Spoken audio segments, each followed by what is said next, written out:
77వ గణతంత్ర దినోత్సవాన్ని పురస్కరించుకొని ఒంగోలులోని వైఎస్ఆర్ కాంగ్రెస్ పార్టీ జిల్లా కార్యాలయంలో వేడుకలు అత్యంత వైభవంగా జరిగాయి. ఈ సందర్భంగా ప్రకాశం జిల్లా పార్టీ అధ్యక్షులు, దర్శి నియోజకవర్గ శాసనసభ్యులు డాక్టర్ బుచ్చేపల్లి శివప్రసాద్ రెడ్డి జాతీయ జెండాను ఆవిష్కరించారు. ఈ కార్యక్రమంలో జిల్లా పరిషత్ చైర్మన్ బుచ్చేపల్లి వెంకయ్యమ్మ, ఒంగోలు నియోజకవర్గ ఇన్ఛార్జి చుండూరి రవిబాబు అతిథులుగా పాల్గొన్నారు. జెండా ఆవిష్కరణ అనంతరం నేతలు జాతీయ గీతాన్ని ఆలపించారు. రాజ్యాంగ నిర్మాతలకు ఘన నివాళి అర్పించారు. ఈ సందర్భంగా డాక్టర్ బుచ్చేపల్లి శివప్రసాద్ రెడ్డి మాట్లాడుతూ, భారత రాజ్యాంగం మనకు కల్పించిన హక్కులు, బాధ్యతలే మన ప్రజాస్వామ్యానికి పునాదులని, బాబాసాహెబ్ అంబేద్కర్ ఆశయాలకు అనుగుణంగా వైఎస్ఆర్ కాంగ్రెస్ పార్టీ ఎల్లప్పుడూ పేద ప్రజల సంక్షేమం కోసం పాటుపడుతుందని పేర్కొన్నారు. ఈ కార్యక్రమంలో ఒంగోలు నగర అధ్యక్షులు కటారి శంకర్, మాజీ ఎమ్మెల్యే కె ఆదన్న, మాజీ పిడిసిసి బ్యాంక్ చైర్మన్ మాదాసు వెంకయ్య, రాష్ట్ర కార్యదర్శి బొట్ల రామారావు, బీసీసీఎల్ జిల్లా అధ్యక్షులు బొట్ల సుబ్బారావు, నాయకులు రొండా అంజరెడ్డి, వెంకటేశ్వరరెడ్డి, మీరావళి, క్రాంతి కుమార్, నరసింహగౌడ్, భూమిరెడ్డి రమణమ్మ, సయ్యద్ అఫ్సర్, నాయకులు, కార్యకర్తలు పాల్గొన్నారు.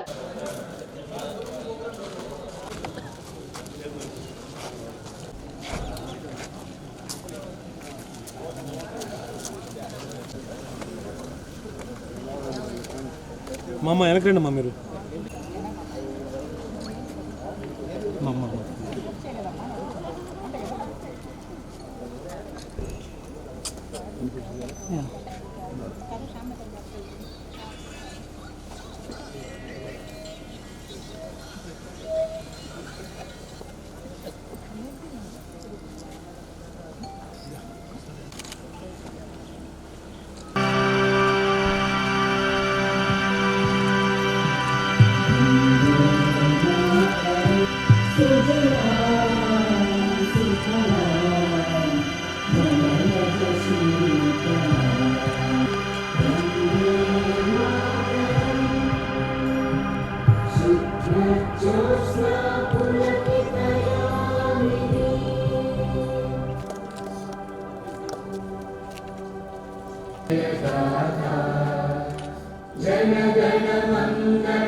ఈరోజు ప్రకాశం జిల్లా వైఎస్ఆర్ కాంగ్రెస్ పార్టీ ఆఫీస్లో నేను, చుండూరు రవి గారు, ప్రకాశం జిల్లా జెడ్పీ చైర్పర్సన్ గారు కలిసి ఘనంగా 77వ గణతంత్ర దినోత్సవం చేసుకోవడం జరిగింది.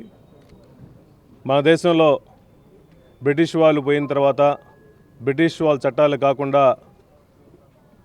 అంబేద్కర్ గారి ఆలోచనల ప్రకారం రాజ్యాంగం రచించి ఈ దేశంలో సర్వసత్తాక ప్రజాస్వామ్య లౌకిక గణతంత్ర దినోత్సవం చేసుకోవడం కోసం మంచి చట్టాలు తయారు చేసి ఈ భారతదేశంలో ప్రతి ఒక్కరికి సమాన హక్కులు, హోదాలు, ప్రతి ఒక్కరూ సామాజికంగా, ఆర్థికంగా ఎదగాలని చెప్పేసి మంచి రాజ్యాంగం రచించిన అంబేద్కర్ గారిని గుర్తు చేసుకుంటూ ఈ దేశంలో ఒక సామాన్య పౌరుడిగా, ఓ ప్రజాస్వామ్యంలో ఓ రాజకీయ నాయకుడిగా ఉండి మేము చట్టాలని కాపాడుతుంటూ ప్రతి ఒక్కరికి సమాన విలువలు కల్పిస్తామని చెప్పేసి ఎప్పుడూ ఒక ఎమ్మెల్యేగా, ఒక బాధ్యత పౌరునిగా ప్రతి ఒక్కరికి హామీ ఇస్తున్నాము. ఈ దేశంలో ప్రతి ఒక్క పౌరుడు భారతదేశంలో ఉండటానికి, భారతదేశంలో పుట్టడానికి సంతోషపడతాడు. ఎందుకంటే ఒక రాజ్యాంగంలో, ఒక లిఖితపూర్వమైన రాజ్యాంగంలో మన దేశం లాంటి రాజ్యాంగం ఎక్కడా లేదు.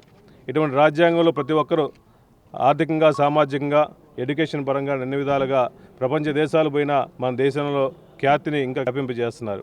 ఇటువంటి ప్రజాస్వామ్యంలో ఉంటూ, భారతదేశంగా ఉంటూ ఈ సామాజిక వర్గంలో అందరినీ కాపాడుకుంటూ ఇదే మన రాజ్యాంగాన్ని ఎప్పుడు కాపాడుతాం, పరిరక్షిస్తామని చెప్పేసి వైఎస్ఆర్ కాంగ్రెస్ పార్టీ తరఫున, మా నాయకుడు జగన్మోహన్ గారి తరఫున ఎప్పుడు ప్రజలను కాపాడుతామని చెప్పి మనస్ఫూర్తిగా హామీ ఇచ్చుకుంటూ మరొకసారి గణతంత్ర దినోత్సవ శుభాకాంక్షలు తెలియజేసుకుంటున్నాం.